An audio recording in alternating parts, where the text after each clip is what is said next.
Graças a Paz do Senhor Jesus Cristo, amados, bom dia, tudo bem? Amados, hoje eu trago mais uma meditação, né? O tema, fulano, qual é a sua meta para esse ano? Ah, a minha meta para esse ano é ser metade do que eu era ano passado, né? Ó, que curioso, né? Geralmente a gente quer, ou seja, expandir, aumentar, né? As capacidades, os dons, as posses, enfim. Por que uma pessoa falaria isso? Né? Vou explicar, antes vamos fazer uma oração. Nosso Pai querido, nosso Pai amado, glorificado és Tu, Senhor. Sim, que revela tantas coisas boas aos pequeninos, quando realmente estamos necessitados de Ti, ó Deus. E muitas das vezes, Senhor, coisas preciosas, coisas grandiosas, só é revelada quando há necessidade de Ti. E, sim, não havendo necessidade de Ti, ou seja, quando estamos engrandecidos, potencializados, guarnecidos, Senhor, de tantos recursos, os quais nos fazem não ficar necessitados de Ti. Assim, Tu ocultas muitas coisas preciosas. Que maravilhoso, Senhor, é este Teu mistério. Glórias a Ti, Senhor, que tudo faz aqueles que Te amam de verdade. Glórias a Ti, Senhor. Amém. Pai, venha falar conosco. Clamo-te em nome de Jesus. Envia teu Santo Espírito, ó Deus, para que tu venhas falar o que é do teu agrado, da tua vontade. Que eu aqui me diminua, que eu não venha falar o que é do que eu acho, o que eu penso, das coisas particulares minhas propriamente. Que eu venha falar do que é da tua vontade. Usa-me, Senhor, com o propósito de falar a nós o que tu quer que nós saibamos. Clamo-te em nome de Jesus, em nome de todos aqueles que o Senhor me confiou, em nome de todos os teus escolhidos, em nome de todos os teus filhos, ó Deus. Glórias a ti, Senhor. Amém. Então, como eu estava falando, normalmente, sabe, por exemplo, dá um exemplo. Quando alguém vai procurar um trabalho, sempre tem, qual a sua meta para, enfim, futura, né? Lá na entrevista. E daí tem que preencher, né? Olha, minha meta para tal ano é fazer tal faculdade, depois vou fazer MBA, fazer pós, fazer doutorado, tal ano vou fazer doutorado, e tal ano vou fazer pós-doutorado, né? Oh, que grandiosa a sua meta. Nossa, esse tem valor, realmente, vamos valorizá-lo, porque a meta dele é ambiciosa. Mas daí eu te pergunto, como é que você sabe que tal ano você vai estar fazendo tais coisas? Ou seja, como que você confia tanto naquele ano, né? E é aquele que fala, olha, a minha meta é servir bem, ser feliz, estar contente, estar em paz. Poxa, que meta mais fraca, pobre. Esse aqui não temos que descartar. Esse aqui creio que não vai ter perspectiva para a nossa empresa. Vamos descartá-lo. Simplesmente porque ele falou a verdade, né? Opta-se para aquele que numa suposição. Sabemos que suposição não é plena verdade. Se não é plena verdade, dentre uma possibilidade, infinitas mentiras, enganos, né? Opta aquele que falou algo que não é relativo à verdade. E descarta aquele que buscou falar a verdade, né? E, poxa, e daí? O que tem a ver? Né? Por isso eu vou ler os textos. Vamos lá.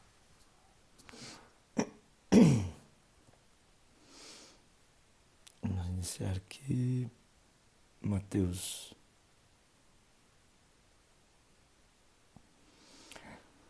Mateus capítulo 6, do 24 ao 34.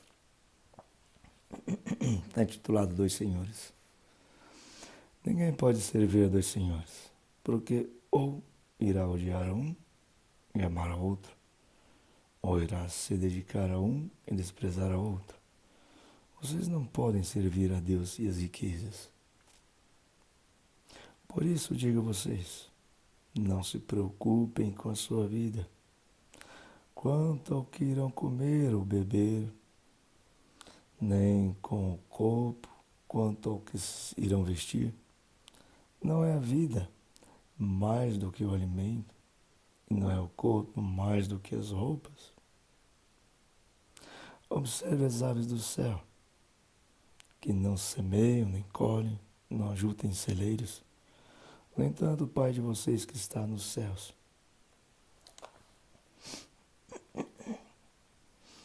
que está no céu, a sustenta, a sustenta.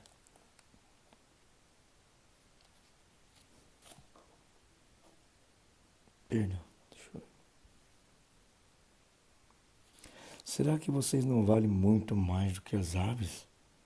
Quem de vocês, por mais que se preocupe, pode acrescentar um côvado ao curso da sua vida? É uma verdade. Coisas diferentes dessa são suposições. E por que se preocupam com o que vão vestir? Observem como crescem os lírios do campo. Eles não trabalham nem fiam. Eu, porém, afirmo a vocês que nem Salomão, em toda a sua glória, se vestiu como qualquer deles. Ora, se Deus veste assim a erva do campo, que hoje existe e amanhã lançada no forno, não fará muito mais por vocês, homens de pequena fé. Portanto, não se preocupem dizendo que comeremos, que beberemos ou com que vestiremos. Porque os gentios é que procuram todas estas coisas. O Pai de vocês que está no céu sabe que vocês precisam de todas elas. Mas busquem em primeiro lugar o reino de Deus e a sua justiça, e todas as coisas lhes serão acrescentadas. Portanto, não se preocupe com o dia de amanhã, pois o amanhã trará os seus cuidados, basta ao dia o seu próprio mal. E daí vocês perguntam, você leu o texto, mas o que tem a ver com o que você estava falando inicialmente? Né? Tá, primeiro eu vou meditar a respeito do inicial para depois voltar nesse texto. Né? Sabe, gente, esse sistema capitalista que a gente vive, né? Que, enfim, tem um belo nome, capitalista, ou angariar capital, né? Mas, se você for ver mesmo a estrutura, a genealogia dele, né? O resultado não passa de um sistema escravocrata mais aperfeiçoado, que ele próprio se alimenta, né? Ou seja, uma suposição. Às vezes um cidadão, ele vem lá de baixo, né? Vem humilde, pobre, quer subir na vida, estuda, se dedica, se esforça e vai subindo, né? Vai falando, colocando seus currículos, as suas metas. Esse aí realmente tem potencial. Esse é um cidadão de potencial. Vamos incluí-lo no nosso grupo. E vai subindo, subindo, subindo, como se fosse subindo uma pirâmide. A qual lá em cima estão aqueles que realmente, de tanto subir, não precisam trabalhar mais. E a base da pirâmide o sustenta. Quem é a base? A maioria. Né? A gente sabe que uma vez que lá em cima muitos ganham muito, quer dizer, perdão, alguns ganham muito, né? Muito, muito. Porque nem eles, nem sua família, nem suas gerações precisam trabalhar. Né? Como se fossem reis faraós. Né? E os de baixo, como se fosse que alimentam, né? Ou seja, alimentam a abundância lá de cima, claro. Então é escoamento de recursos, né? Ou seja, a base vai bombear recursos lá para cima, né? E então, onde é que está no lugar dessa pirâmide em que aquele que trabalha recebe o que é devido? Porque pensa comigo, se os de baixo trabalham para alimentar os lá de cima, sendo que os de cima não precisam trabalhar, então de fato, né, os de baixo têm que trabalhar muito, muito, muito. Então, para mandar recursos para cima, que daí, claro, na balança, ou seja, né, foi extraído recursos dos de baixo e jogado para cima. Um bombeamento de recursos, né? E se você for ver mesmo, na realidade, hoje em dia, é justo um trabalhador trabalhar tanto e quase que não ter, ou seja, recursos para subsistir, né? Agora, é justo, sabe? Sendo Deus justo, né? É justo os filhos dele, né?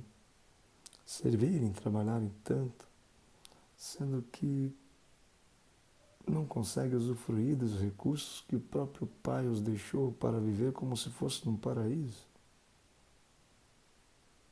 Tá, em outras palavras.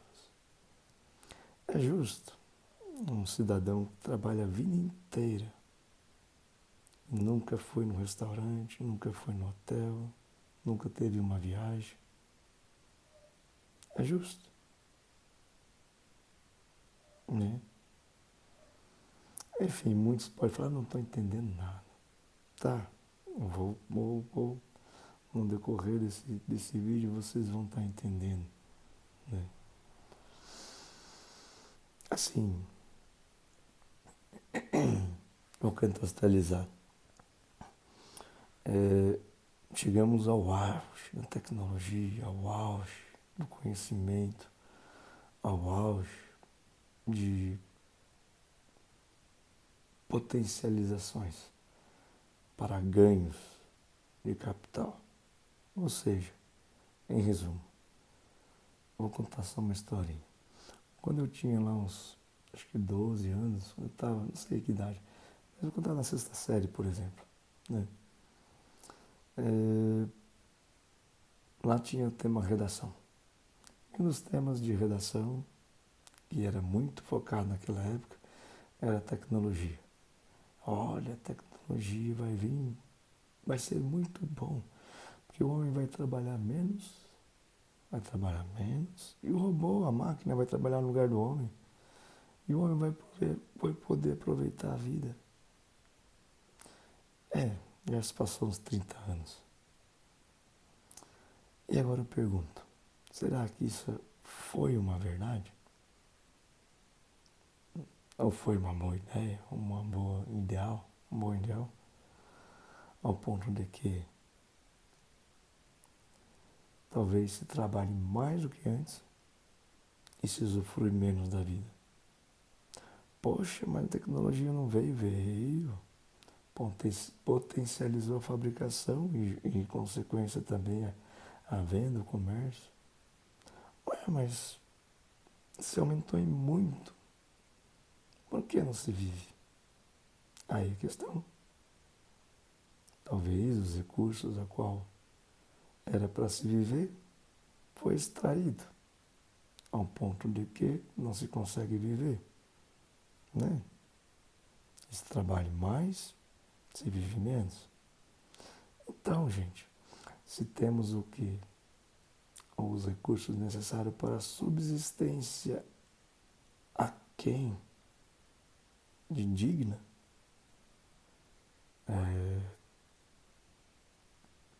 não lembra muito aquele senhor que só dava o alimento para os seus escravos para ele continuar trabalhando?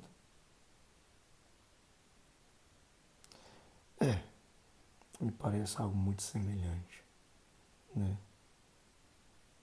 Ah, tá aí o texto que você está falando aí. Vou ver alguns pontos dele.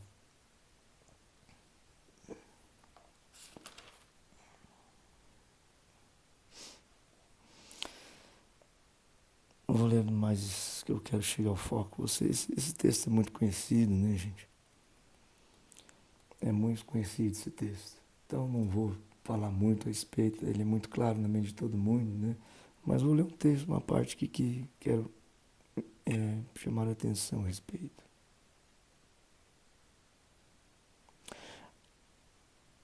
Tá. Observe as aves do céu, que não semeiam, não colhem, nem ajuntam em celeiros. No entanto, o Pai de vocês que está no céu a sustenta. Será que vocês não valem muito mais do que as aves? Veja, as aves do céu, você acha que ela está preocupada em pagar conta? Você acha que ela está preocupada? Puxa, mas será que hoje nós vamos ter dinheiro para pagar aluguel? Será que hoje vamos conseguir ter o alimento? Será que vamos? Olha, ela já sai cantando, voando e caçando umas coisinhas ali, caçando aqui, vai se alimentando. Passa o dia, ela passou voando, brincando, né? Será que vocês não valem mais do que essas aves? Ou seja, Deus fala, vocês valem muito mais do que essas aves. Eu vou cuidar de vocês também. Mas veja, se na verdade a realidade dos pequeninos de Deus se assemelha a isso, passa o dia cantando, brincando, e chega no final do dia farto. Parece que discorda um pouco, né? Porque a realidade dos pequeninos, ou seja, da classe mais lá embaixo, muitas das vezes é atrás de um carrinho de puxar papelão, né?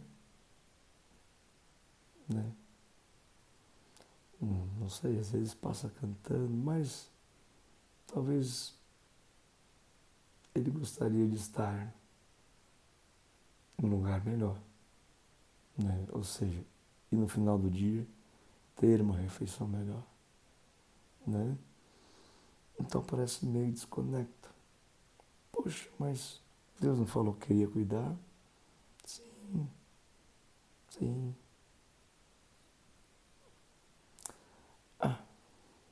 Mas vamos lá então. Por que essa discrepância então, se Deus é fiel e justo à sua palavra? Ou será que estamos vendo alguma coisa que não é a verdade a respeito do que a gente está vendo? Ou estamos vendo uma ilusão? Sabe, gente, esse sistema capitalista, apesar de usar como vítimas, né, os da pequena classe, ou seja, os pequeninos lá de baixo, graças a Deus que permitiu a isso, é que também esse sistema, fazendo com que os pequeninos vivam um deserto. O que é um deserto? Como se realmente estivesse num lugar alto, árido, enfadado, cansado, entristecido, fadigado, talvez até sozinho. Graças a esse sistema que os filhos de Deus conseguem encontrar Deus. Poxa, mas como assim? Na dificuldade? Lembra daquela história lá no faraó? Ou seja, quando Moisés foi motivado por Deus, enviado por Deus, ele e Arão, para pedir ao faraó, deixe meu povo ir para adorar o meu Deus no deserto, né? Adorar o Deus, né? Ou seja, adorar Deus vivo no deserto, né? É muito relativo esses tempos, né? Até porque Deus Senhor endurecia o coração do faraó. Não vou deixar não. Ah é? Então vamos mandar praga. Tá para mandar. E daí ela de novo conversava. E agora, faraó? Vamos fazer o seguinte então, vamos conversar e tal. Ah, mas mudei de ideia. Deus endurecia o coração dele de novo. Ah, então vamos mandar praga. E assim, até a 10ª praga. Até que o faraó não aguentou as pontas. Tá, vai, pode adorar Deus no deserto. Não aguento mais não. E mesmo assim, o faraó foi lá e perseguiu, né, os filhos de Deus.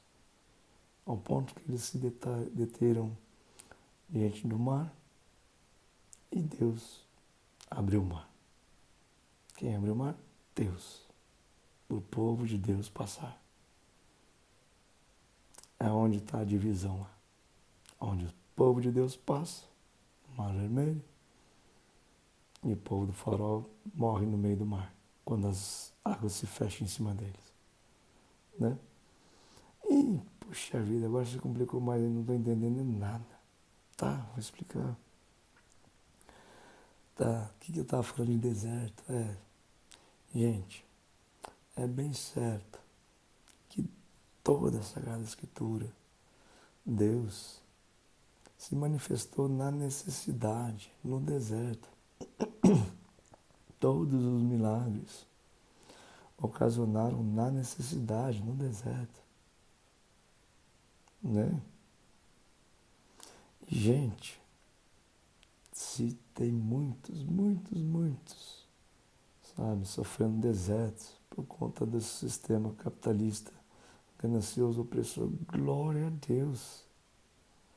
Porque o propósito de Deus não é, gente, como diz o início do texto, ninguém pode servir a dois senhores, porque irá odiar a um ou amar a outro, irá se dedicar a um e desprezar a outro. Você não pode servir a Deus e as riquezas. Entende? Ou seja, é duas correntezas. Uma do mundo e aqueles que estão remando para Deus. É oposta, né? Então, de fato, quando eu falo assim, olha,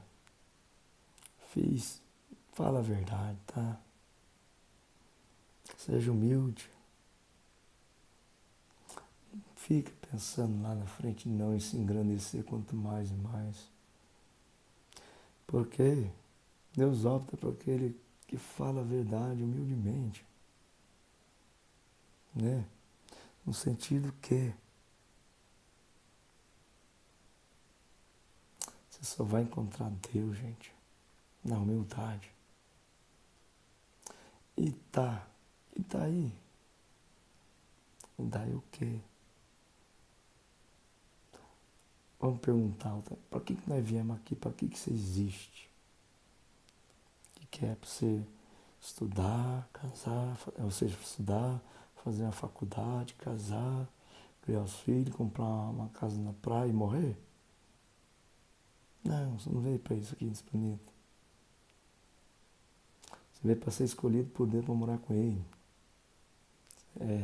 Aqui é um lugar que o Senhor Jesus Cristo fala assim, olha, vamos fazer o seguinte, Olha. Mas voltando aqui. Então, o objetivo de Deus, creio eu, né? Que criou tudo, né? Tudo, esse universo inteiro, para escolher os filhos dele, mais ou menos assim. Como, por exemplo, muitas passagens da vinda do reino de Deus, né? Ou seja, como, por exemplo, será mais ou menos como separar os cabritos das ovelhas. Um para um lado, para o outro. Vinde a mim, bendito meu Pai, porque vinde reservado ao lugar de vocês na glória. Eu não lembro mais ou menos exatamente palavra a palavra, mas é mais ou menos assim. Vinde a mim, vinde para o lugar reservado para vocês. Porque estive com sede, deste comer, estive com fome, deste beber, estive nu, deste vestir, estive preso, doente, foste me visitar. Daí eles perguntam, Senhor, quando foi que fizemos isso a ti? Foi eu quando fizeste um desses meus pequeninos. Vinde para a glória reservada a vocês, junto, meu Pai. Mais ou menos assim.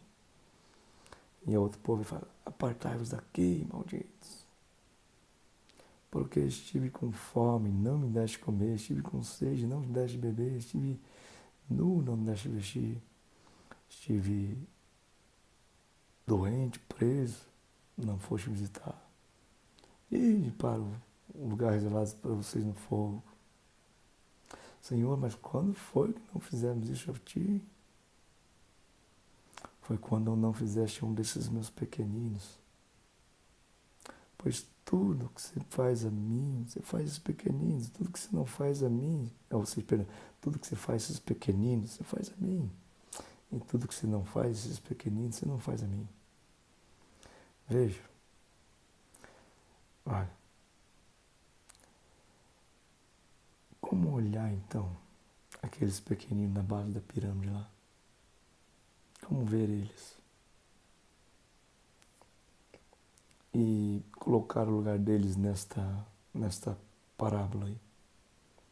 E como olhar aqueles que estão lá em cima e colocar o lugar deles nas parábolas. Se os pequeninos é que mandam recursos lá para cima, né? Aqueles que passam necessidade mandam recursos lá para cima, no seu trabalho,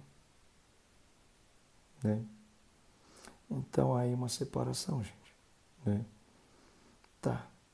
O que quer dizer então? Quer dizer que os pequeninos, sim, serão escolhidos. Os que estão recebendo a bomba de recursos que os pequeninos bombeiam, né? Não vão ser escolhidos, simplesmente assim. Porque Deus é justo e fiel, né? E, de fato, eu vou dar sequência aqui num outro texto para só agregar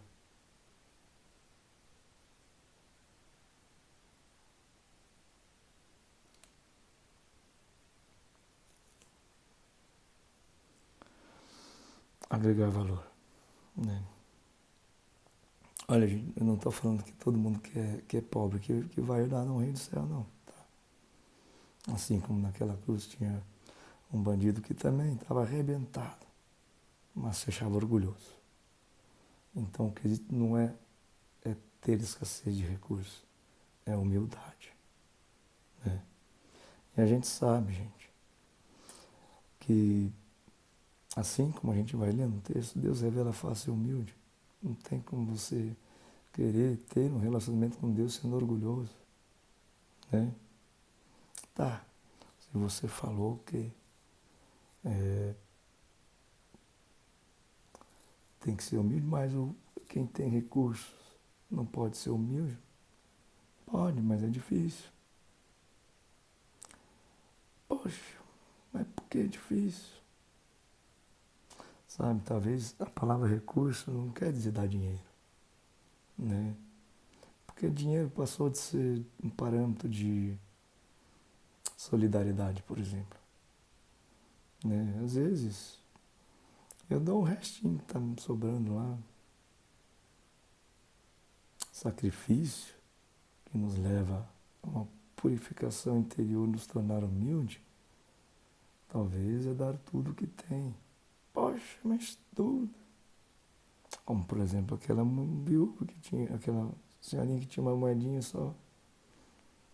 E agradou mais a Deus naquele tempo que todos aqueles que deram em grande quantidade. E continuo sem entender. Tá.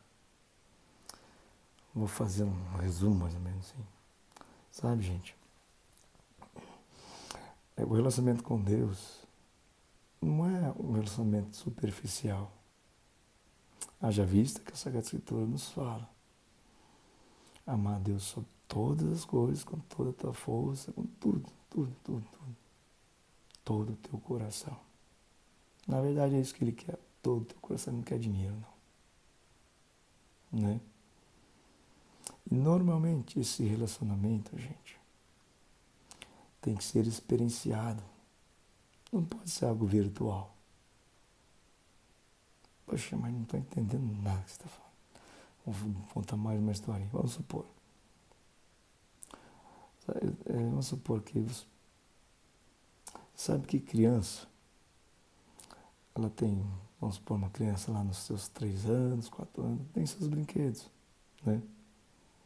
Vamos supor, uma menina tem uma boneca, né? E daí anda para baixo para cima com a boneca, brinca de dar alimento para a boneca, banhar a boneca, né? Fazer dormir, enfim, as brincadeiras. Mas, te pergunto, a boneca já é tudo para ela? Ou te pergunto, o que é tudo para ela? Sabe, que essa menina, talvez ela tá com a boneca em tempos aleatórios, mas o maior tempo ela passa com os pais dela. Porque, claro, os pais dela interagem com ela, cuidam dela, né? São realmente pessoas importantes para ela, que ela não fica sem nenhum instante. Pode ver, uma criança de 3 anos, 2 anos, ela não fica desguarnida de seu pai nenhum instante, ela busca seu pai e sua mãe o tempo todo. Tá, como se ela realmente buscasse seu pai e sua mãe acima de toda e qualquer coisa. E assim não deveríamos ser nós? Deus não deveria ser a parte mais importante de tudo? Sim, assim como está escrito nessa Escritura.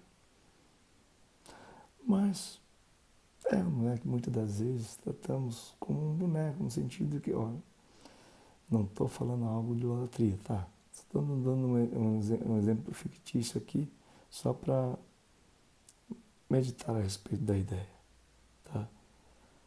Do tema. Pensa comigo. O que você acha que é mais convicto a Deus? O que mais Deus quer? Deus, vamos passear no shopping. Deus, vamos tomar um lanche aqui com a gente. Deus, vamos passear no parque. Deus, estou tão feliz hoje.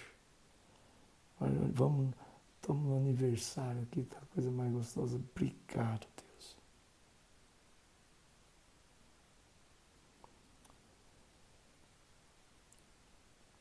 Por que você está falando isso? Porque parece ser um monólogo. Um relacionamento é diálogo. Diálogo. Como eu posso amar algo como se fosse um boneco, alguma coisa que não fala comigo, que não interage comigo? Imagina que se o pai de uma criança fosse algo que não fala, não mexe, não interage de maneira, nem mexe o olho. Como ela vai se relacionar com isso? Né? E de fato, gente, o que Deus quer de nós é que sejamos filhos dele de verdade. Que ele seja o nosso pai de verdade. Que nós nos relacionamos com ele como filhos e pais de verdade. Tá, continuo sem entender nada. Tá, calma, vou explicar. Sabe que, normalmente, quando você está cercado de recursos, os recursos te impedem de ter um relacionamento com Deus de verdade. Não, eu tenho recurso, eu tenho, mas eu tenho, meu Deus, nossa, ele é tão bom para mim.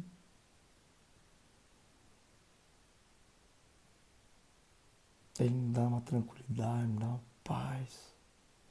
Nossa, sabe, a gente vai passear pra praia, a gente se sente tão bem. Ele protege a gente na viagem, né? A gente tem uma família linda. A gente é tão abençoado.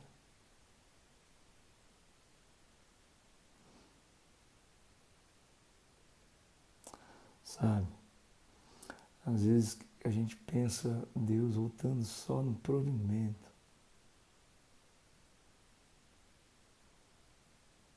Mas Deus é muito além do prover. O que é de um filho se ele não tem o carinho do pai, o aconchego do colo? O que é um filho se ele não conversa com o pai acolhe ele no colo?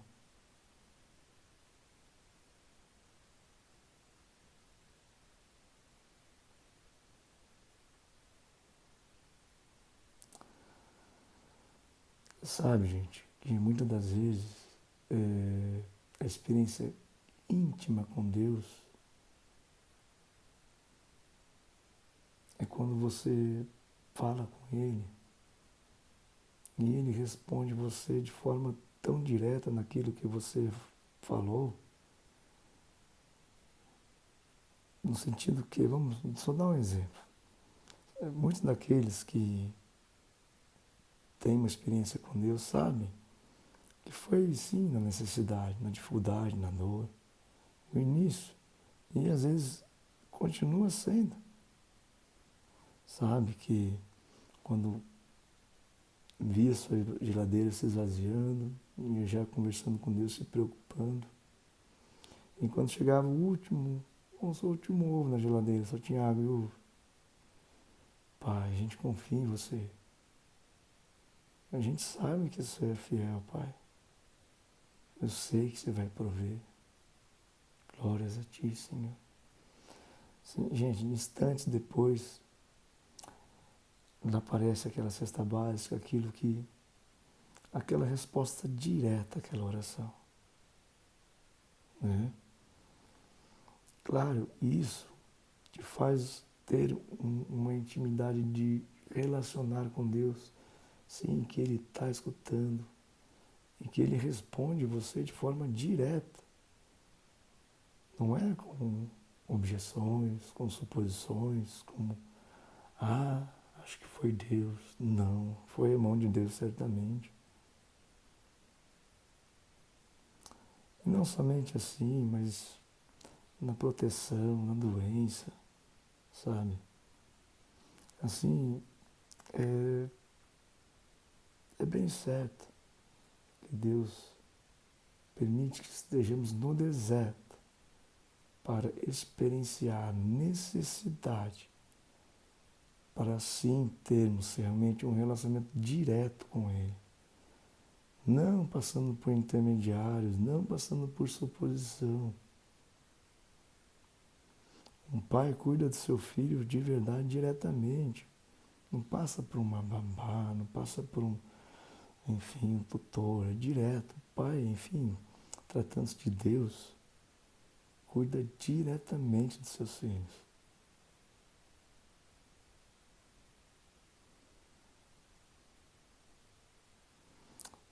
Tá, como eu falei antes, não basta, gente, não basta a gente ter ausência de recursos. Talvez é só o cenário, a ausência de recursos. Mas o foco principal é a humildade, né? Vou ler um texto aqui.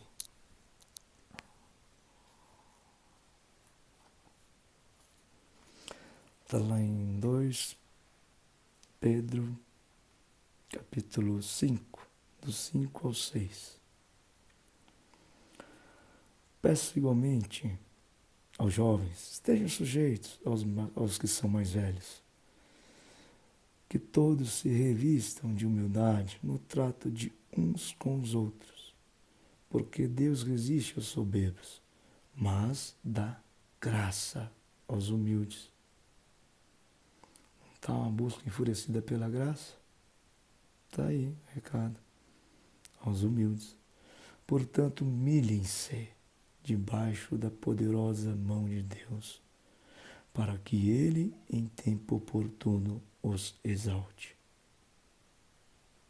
Em tempo oportuno, os exalte. Oportunidade é o cenário, que às vezes, muitas das vezes, é necessidade de recursos, de doença, enfim, toda coisa que se necessita. Ou você acha que, por exemplo, pai, fala o seguinte, dá 1 milhão para mim, que daí eu mando matar o rebanho da minha fazenda lá e dou para os pobres. Na Sagrada Escritura nunca vi algo tão semelhante a isso. Ou pouco semelhante a isso.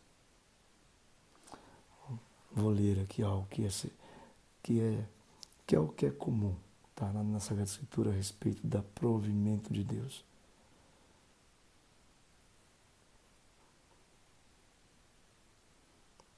Deixa eu ver aqui.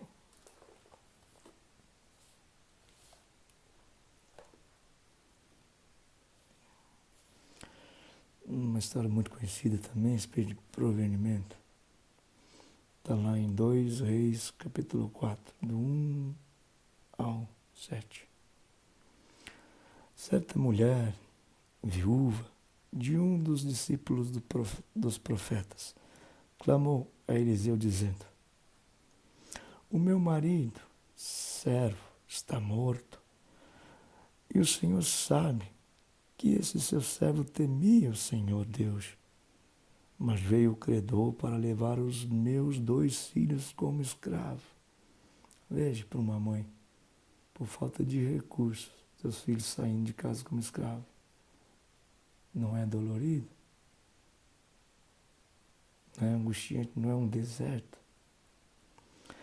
Eliseu perguntou à mulher: o que posso fazer por você? Diga-me o que é que você tem em casa. Ela respondeu: esta sua serva não tem nada em casa, a não ser um jarro de azeite.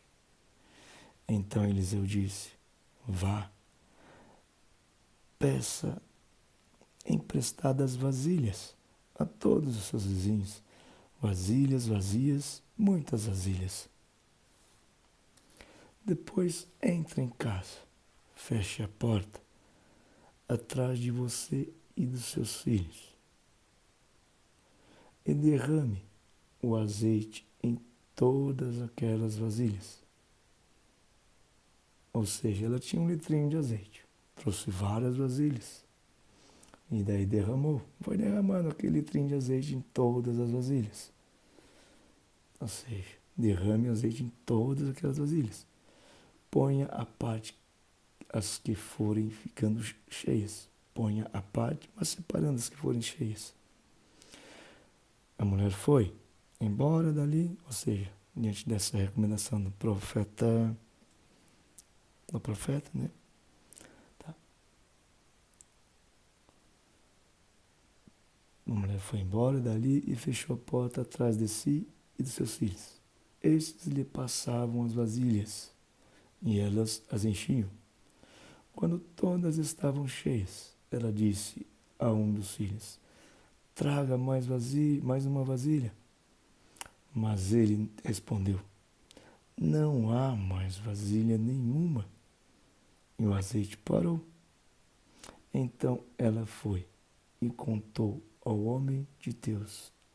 E ele disse: vá, venda o azeite e pague a sua dívida. E você e os seus filhos vivam do que sobrar. Enfim, é só uma história, como todas as outras, que Deus age na necessidade. E Deus não é minimista, Ele é impactante. Às vezes, não somente no recurso, até porque no finalzinho ele fala, vivam do que sobrar. Vivam, a palavra está ligada à vida, do que sobrar. Geralmente, né, ou seja, sobra, a gente já liga ao, ou seja, o básico, o necessário.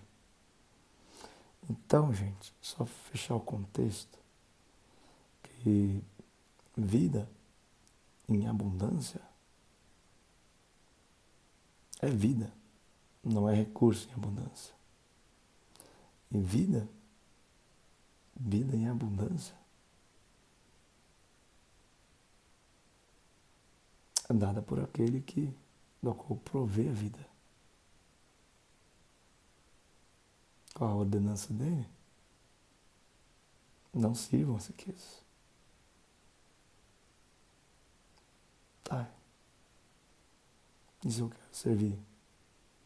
Talvez a vida que você tem é simplesmente biológica.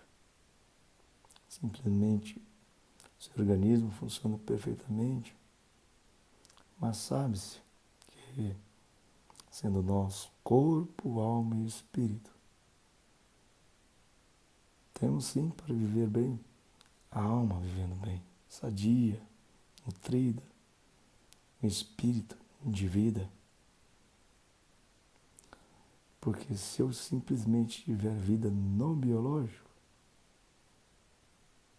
e não tiver vida na alma e nem no espírito, o que significa isso? Ou seja, uma alma doentia, pálida, cansada, um espírito de morte que é da carne, eu simplesmente sou como um zumbi. Ou seja, não tenho razão de vida, não tenho contentamento. Simplesmente vivo por estar vivo, como se estivesse vendo o tempo passar, como uma pedra parada no meio do caminho. Né? Enfim, agora juntando tudo que eu falei, né? O mais importante de tudo, para que tenhamos vida e vida em abundância, é ter experiência com Deus. E, gente, como eu te falei, na humildade, gerada pela necessidade, né?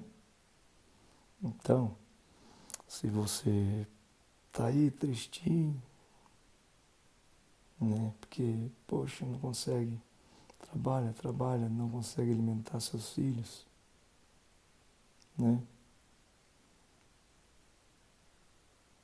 Eu te falo uma coisa bem certa. Deus Pai é fiel.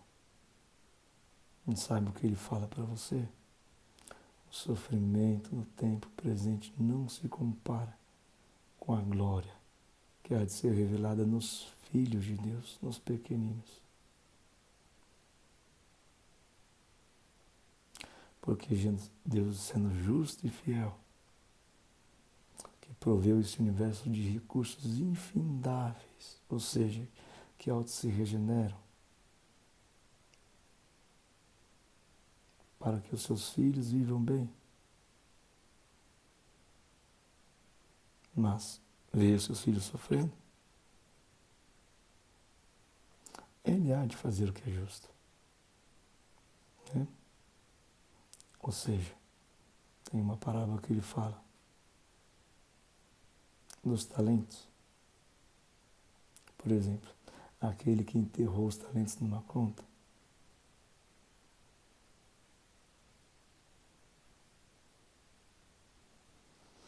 Quer dizer, perdão, enterrou um talento na sua conta.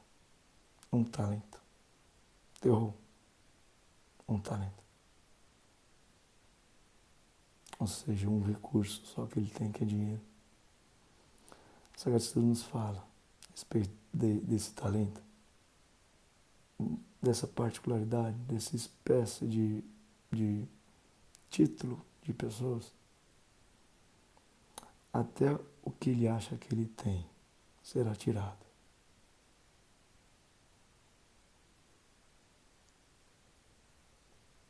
Poxa, mas como não foi até agora? Questão de tempo. Por que será que está esse fuzuê em todo lugar? Por que será que está esse fuzuê na área econômica, na área política, na área social, em tudo? Que nem mais a ciência no seu auge consegue prever o tempo. Coisas que os antigos agricultores, para plantar seu milhinho, seu feijão, quando olhava para o céu na terça-feira, olha, a gente vai chover na quinta, e chovia. Por que será que não consegue-se mais ter o domínio das situações como tinha anteriormente? Por que será que o homem está perdendo o domínio do controle do planeta e das suas ações?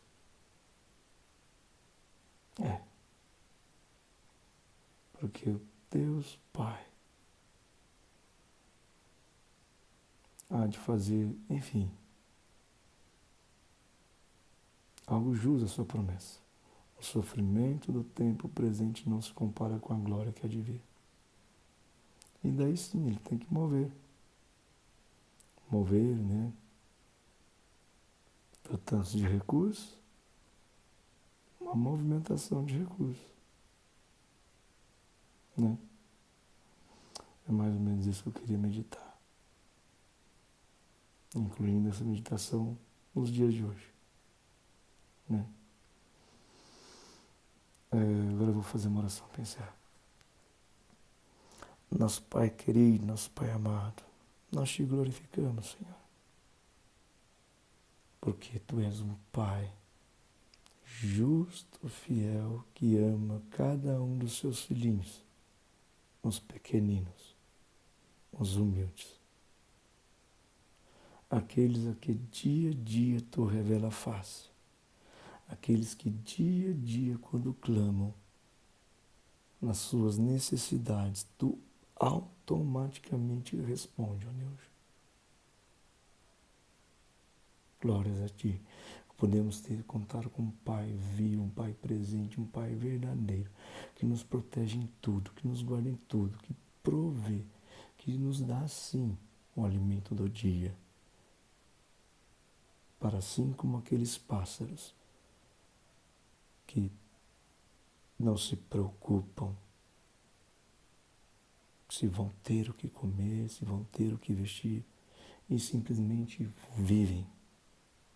Glórias a Ti, Senhor, que muito mais do que recursos, Tu nos dás a vida, a paz, o contentamento. Muito mais que recursos, Tu nos dás a satisfação de ter a Ti como Pai, de ver as Suas respostas, de andar contigo o tempo todo, de sentir o Teu cuidado por nós, o Teu carinho, Senhor, enxugando nossas lágrimas, Senhor, nos dando força, nos dando suporte, a Tua mão bem próxima de tantos livramentos, ó Deus, nos dando, enfim, a Tua mão de Pai, para a gente atravessar o deserto. Glórias a Ti, Pai, que além de recursos necessários, Tu nos dá, Senhor, a graça de ter uma alma em paz e o Teu Espírito Santo, que nos dá vida e vida em abundância, que nos dá a certeza que temos um Pai, que nos dá a certeza que temos um Pai que cuida de nós e que, sim, irá honrar com a Sua promessa. que sim haverá a glória para os teus filhinhos. Glórias a ti, Senhor, nós te adoramos em verdade e espírito, porque realmente tu és muito bom. Pai, vede, Senhor, como são os teus filhinhos, muitos, Senhor, sofridos, Deus.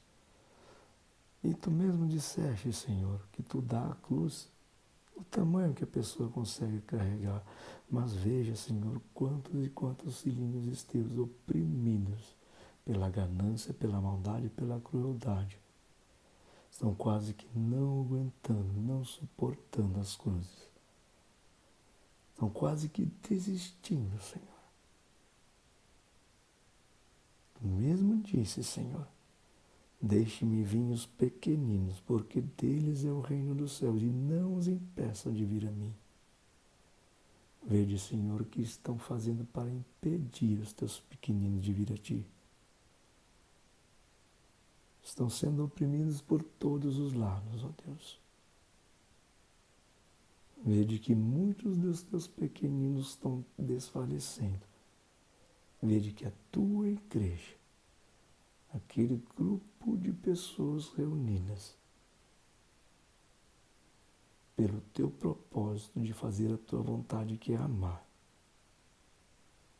Veja que aqueles que verdadeiramente amam estão sendo covardemente oprimidos.